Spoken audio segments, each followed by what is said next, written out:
As he went along, he saw a man blind from birth.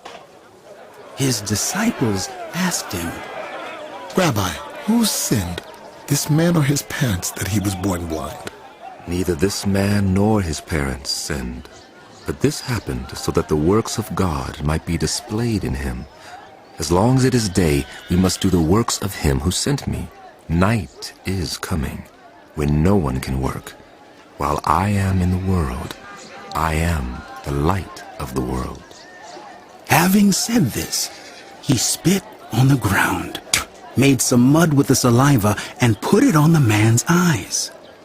Go, He told him. wash in the pool of Siloam. This word means sent. So the man went and washed and came home seeing. His neighbors and those who had formerly seen him begging asked, Isn't this the same man who used to sit and beg? Some claimed that he was. Others said, No, he only looks like him. but he himself insisted. I am the man. How then were your eyes opened? They asked. He replied, The man they call Jesus made some mud and put it on my eyes. He told me to go to Siloam and wash. And so I went and washed. And then I could see. Where is this man?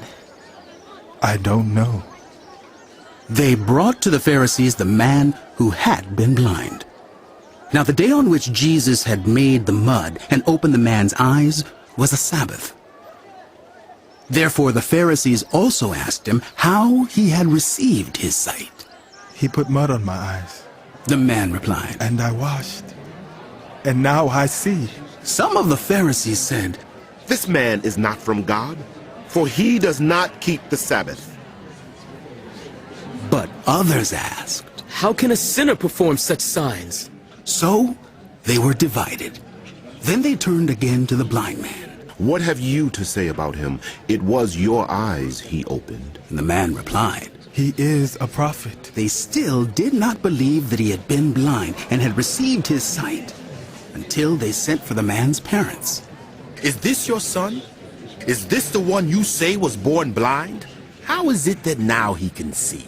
We know he is our son, The parents answered. and we know he was born blind. But how he can see now, or who opened his eyes, we don't know. Ask him. He is of age. He will speak for himself.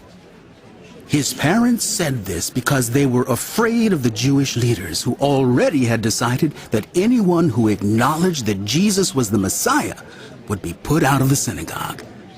That was why his parents said, He is of age. Ask him. A second time, they summoned the man who had been blind. Give glory to God and tell the truth. We know this man is a sinner. He replied, Whether he is a sinner or not, I don't know. One thing I do know, I was blind, but now I see.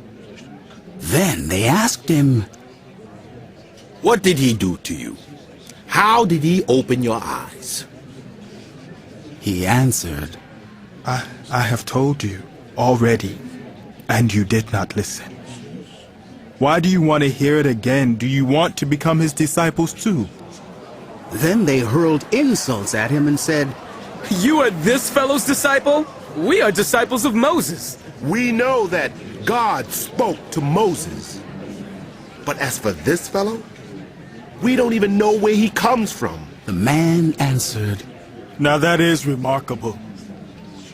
You don't know where he comes from. Yet he opened my eyes. We know that God does not listen to sinners. He listens to the godly person who does his will. Nobody has ever heard of opening the eyes of a man born blind. If this man were not from God, he could do nothing. To this they replied, You were steeped in sin at birth. How dare you lecture us? and they threw him out. Jesus heard that they had thrown him out, and when he found him, he said, Do you believe in the Son of Man? Who is he, sir? Tell me, so that I may believe in him. Jesus said, You have now seen him. In fact, he is the one speaking with you. Then the man said, Lord, I believe. And he worshipped him. Jesus said, For judgment I have come into this world, so that the blind will see, and those who see will become blind. Some Pharisees who were with him heard him say this and asked, What? Are we blind too? Jesus said, If you were blind, you would not be guilty of sin, but now that you claim you can see, your guilt remains.